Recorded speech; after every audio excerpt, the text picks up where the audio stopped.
Word of the disappearance spread quickly. 3 experienced lighthouse keepers, entrusted with safeguarding others, had themselves been lost without a clear explanation. For their families, there was grief, but no closure.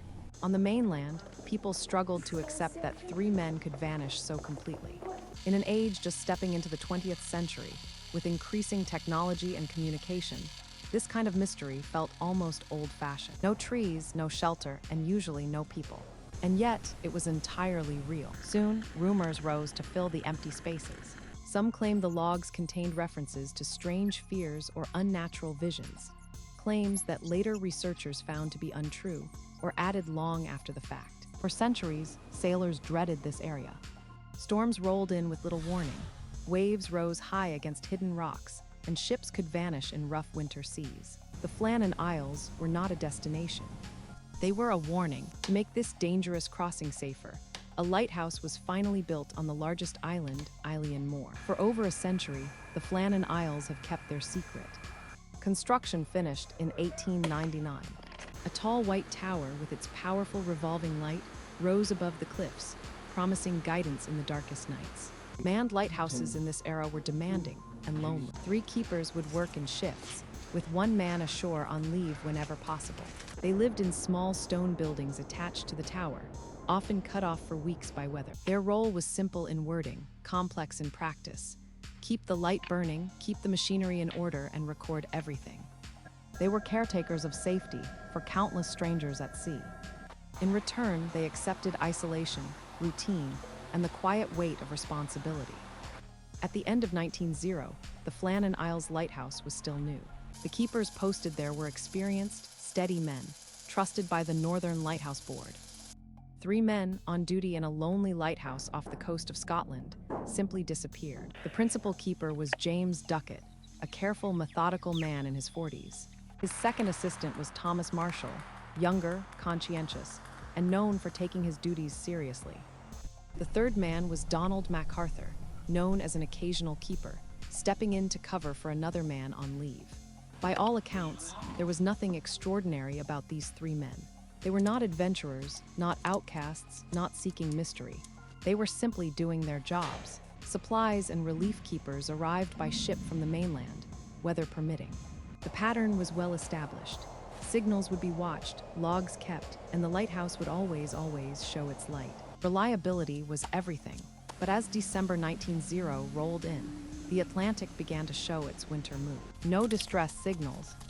Storms became more frequent. Winds howled around the tower, waves smashed against the landings, and travel grew more dangerous. On December 7th, the 3 men settled into what should have been another period of routine duty. The light functioned. Logs were written. The island, as always, remained silent except for wind and sea. The last confirmed signs of normal operation came from passing ships and from the logs themselves. On December 12th, a steamer recorded seeing the lighthouse light shining as expected. To any sailor watching from the dark water, everything appeared in order. But in the days that followed, something changed. No witnesses. By December 15th, another ship, the Archtor, passed through the area at night. The captain expected to see the reassuring flash of the Flannan light cutting through the gloom. There was nothing, no light, just darkness over the rocks. The captain made a note of the missing light. But in the chaos of winter seas and the long chain of communication in 1900, his concern did not immediately trigger an alarm. Ships continued their journeys, each one expecting the lighthouse to resume its duty. Back on the Isle of Lewis, the lighthouse shore station began to notice another worrying sign. There were no wireless updates, no flag signals, no usual signs of communication from Eilean Mor. No clear answers. Still, bad weather often caused delays. Storms could keep supply ships in harbor for days at a time.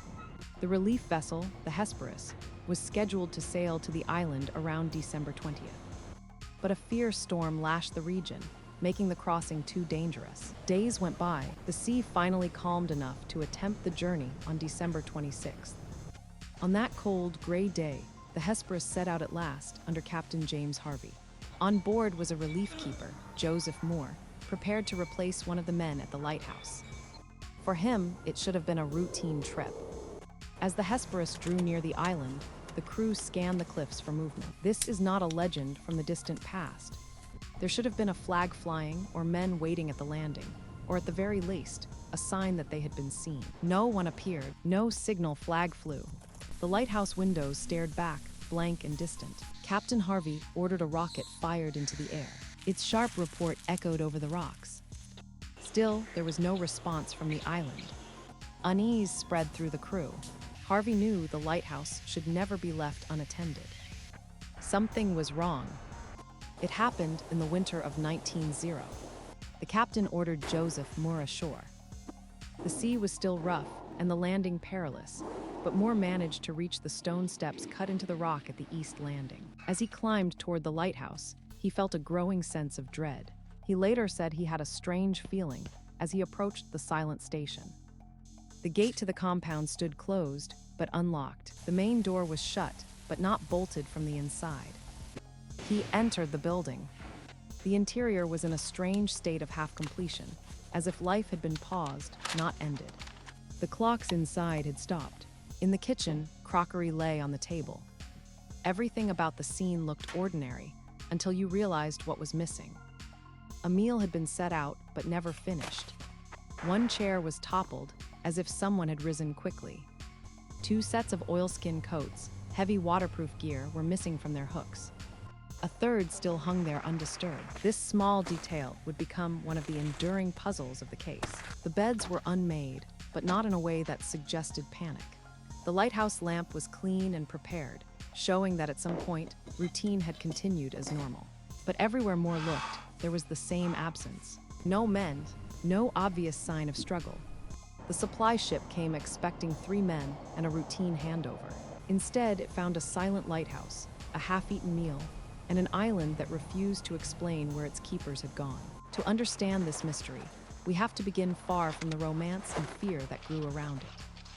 No note, just silence. Shaken, Moore ran back to the landing to report what he had found. Captain Harvey sent more men ashore to conduct a thorough search. They combed the island, calling out the keepers' names, peering into every hollow and crevice. There was no answer. At the west landing, they finally discovered physical signs of violence, but not from people. From the sea, the iron railings were twisted and bent. Heavy equipment, normally secured far above the waterline, had been torn away or swept from its place. We start with a new lighthouse, a dangerous stretch of sea, and a job that was vital and deeply isolating. A supply box, usually anchored, was found broken and emptied. Marks on the stone suggested that exceptionally high waves had struck the landing.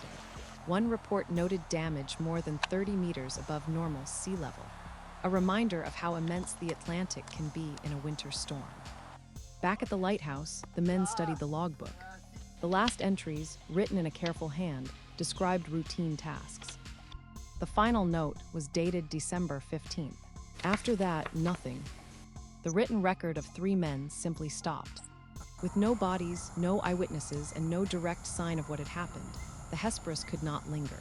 Captain Harvey left Moore and a small team behind to keep the lighthouse operating, and returned to the mainland with the grim news.